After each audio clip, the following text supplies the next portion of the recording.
Қандарым, ассалаумағалейкум, каналыма қош келдіңіздер. Бүгін сіздерге екі ғана затпен үй жағдайында бетті ағартуға болатын, 2 тонға ағарта алатын керемет әрі күнде жасауға болатын зиянсыз масканы үйрететін боламын. Бұл маска жылдар бойы тексерістен өткен өте керемет маскалардың бірі.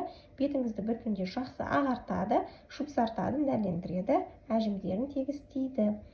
Бұл масканы күнде жасауға болады. Ендеше құрамын бірге көріп, бірге жасап, бірге нәтижесін көрейік. Бізге екі зат қажет болады. Бірі сүт, бірі кәдімгі ұн.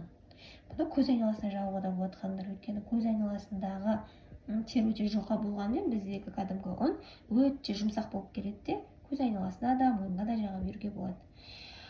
Енді тамақпен ойнама деп айтпай қойсаңыздар өтініш. Өйткені бұл расымен де жұмыс жасайтын. Енді кішкене ғана алып бетке жағасыздар, онда тұрған ештеңе жоқ деп ойлаймын. Өте нәтижелі маскалардың бірі. 2 саттан тұрады. Қазір бірге дайындап, бірге жағайды. Хамдар, бізге бір ас қасықтай сүт керек болады. Сүт піскен, піспеген, маңызды емес.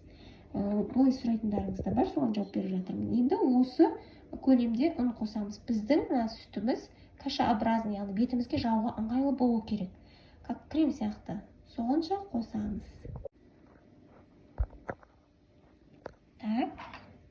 Енді ұнымыздан көп қоспаймыз. Кәдімгі ұн, бидай ұны өте керемет жұмсақ бетке маска қызметін атқарады. Бетті тыныштандырады, ағартады. Бұл маскада ағартушы қызмет атқарады. Және де оны әжімімен жақсы күреседі. Біздің маскамыз кремообразный, бетке жағуға ең қатты сұйық емес, қатты қою емес болуы керек. Жақсы араластырайық.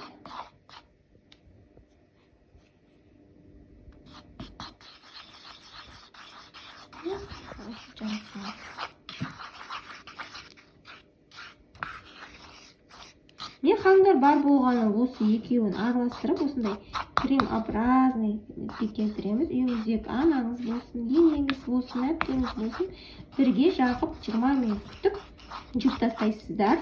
Бұл масканы күнде жасауға болады, ешқандай зияны жоқ.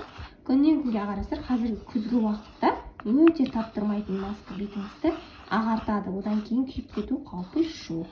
Бірақ сонда да SPF жағуды ұмытпаңыздар, өйткені қысы жазы біз күннен қорғауға міндеттіміз.